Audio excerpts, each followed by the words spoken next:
Bismillahirrahmanirrahim. Alhamdulillah, wassalatu wassalamu ala rasulillah.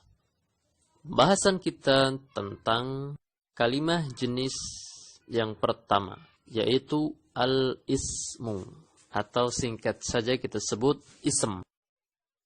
Ism merupakan jenis kalimah dalam bahasa Arab yang sangat sering kita jumpai dalam banyak teks berbahasa Arab ataupun dalam ucapan-ucapan bahasa Arab. Kalimah jenis al-ism masyhur dalam bahasa kita bisa diterjemahkan dengan istilah kata benda, kata sifat, atau yang lainnya. Dan secara spesifik, al-ism dapat kita definisikan dengan kata yang menunjukkan kepada makna sesuatu namun tidak dikaitkan dengan waktu tertentu. Contoh, bila dikatakan saghirun, ini saghirun, kalimah bahasa Arab yang dalam bahasa kita terjemahnya adalah kecil, ini disebut ism. Jenisnya adalah ism, bukan fi'il dan bukan harf. Kemudian lagi contoh ma'un yang berarti air, ini juga adalah ism. Kata ini menunjukkan kepada makna sesuatu. Jadi ada sesuatu yang disebut air, maka penyebutan air atau ma'un itulah, kalimat itulah yang disebut sebagai ism. Dan tentunya penyebutan kata air tidak dikaitkan dengan waktu tertentu, sekarang, nanti, atau besok, atau kemarin. Tidak dikaitkan dengan waktu-waktu tertentu.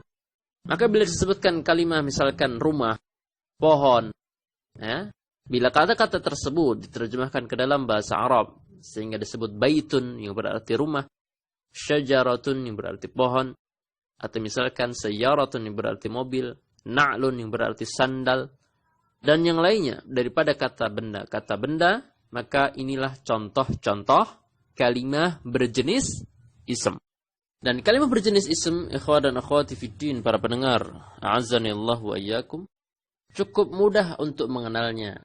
Dan di antara ciri yang dapat kita gunakan untuk mengidentifikasi kalimat bahasa Arab berjenis ism adalah semisal bila kita mendapati bahwa kalimat tersebut diawali oleh al, hamzah lam di depannya, maka itu adalah contoh al-ism. Maka misal disebutkan kalimat al-muslimu. Al-muslimu, ada al di depan kalimat muslim, ya, hamzah lam di depan kalimat muslim, maka al-muslimu jenisnya adalah ism. Dan ingat, ciri imbuhan al ini tidak didapati pada kalimat jenis lain, baik fi'il maupun harf. Ini ciri pertama. Ciri kedua, dapat berharakat tanwin pada huruf terakhirnya. Ya. Kalimat muslimun, mun berharakat tanwin di huruf terakhirnya yaitu mim, muslimun tanwin dhammah, atau misalkan musliman, muslimin. Ya.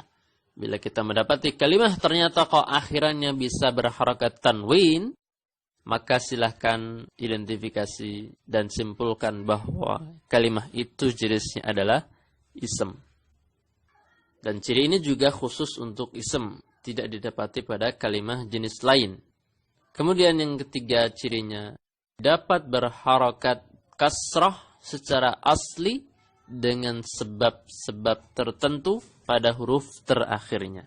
Misalkan kita membaca al-muslimi atau muslimin, maka al-muslimi atau muslimin itu adalah jenisnya ism karena berpotensi untuk berharakat kasrah di huruf terakhirnya. Dan ciri ini juga ciri yang ada pada kalimat jenis ism.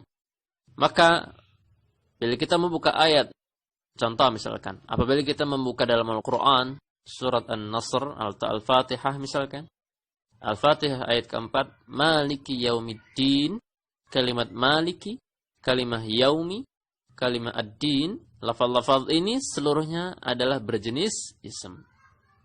Jenis kalimahnya adalah ism. Maliki, ism. Yaumi, ism. Ad-din, ism. Ya. Inilah kalimah jenis pertama, yaitu apa yang disebut dengan ism. Dan insyaAllah cukup jelas pembahasannya. Wassallallahu wasallam ala nabiyyina Muhammad.